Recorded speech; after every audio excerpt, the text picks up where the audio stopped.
Another horrific ICE story. This time they threatened to shoot some ambulance drivers for trying to take a protester to the hospital. So the protester had either broken his collarbone or dislocated it. The ICE agents took him inside the building, called the ambulance. The ambulance arrives.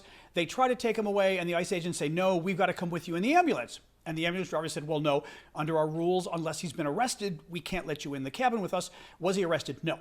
Okay. So they say, oh, that's fine, we'll follow you. Okay, great. Well, they're still not allowed to leave, and they're wondering what the hell's going on. Let me read you this from Willamette Week. And by the way, these come from the reports of both ambulance drivers and the audio they recorded and the audio from 911 and the audio of them talking to their base. It's corroborated. I repeat again, the driver says, after again they say they want to ride in the cabin, no officer is permitted to ride in the ambulance and that they can meet us at the hospital and that we need to be let out of the facility. This is according to the driver's report. Officers then began walking away from me whenever I spoke. At that point, a group of 5 to 8 civilian-dressed men walked into the garage and just stared at me. No identification on any of them. I walked back to the ambulance and got into the driver's seat. I flipped the emergency lights on and put the car into drive. I inched forward slowly out of the garage. At this point, a report says a man in civilian clothes with a neck wrap covering the lower part of his face stepped in front of the ambulance and told the driver to halt.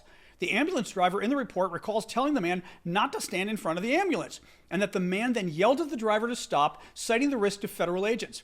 The driver recalled expressing skepticism about the risk of hitting the large group of officers in full riot gear in plain view about 15 feet in front. Now, he's saying, yeah, I'm going to run you over in front of 15 people.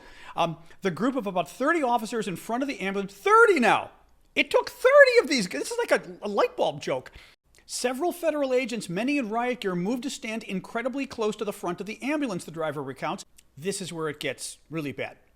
I placed the ambulance into park, right, the car, took my foot off the brake, undid my seatbelt, and opened the driver's side door. I looked up, and suddenly the entire group of officers were crowded around the open car door, some of them leaning towards me inches from my face.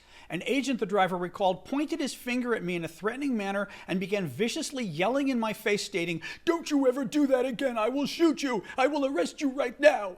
According to the driver's report, the crew member who had been in the rear of the ambulance told the agent that the vehicle rolled forward when the driver put it in park. No one was trying to hit them. A little more from the ambulance driver. I was still in shock, the driver wrote later, that they were not only accusing me of such a thing, trying to run them down, but crowding and cornering me in the seat, pointing and screaming at me, threatening to shoot and arrest me, and not allowing the ambulance to leave the scene. This was no longer a safe scene, and in that moment I realized that the scene had not actually been safe the entire time that they were blocking us from exiting, and that we were essentially trapped. Folks, this is out of control. Somebody's going to get hurt by these people because they don't know what they're doing. They're bullies. They're acting like fascists. They've been from the beginning. The ICE thing is out of control at this point.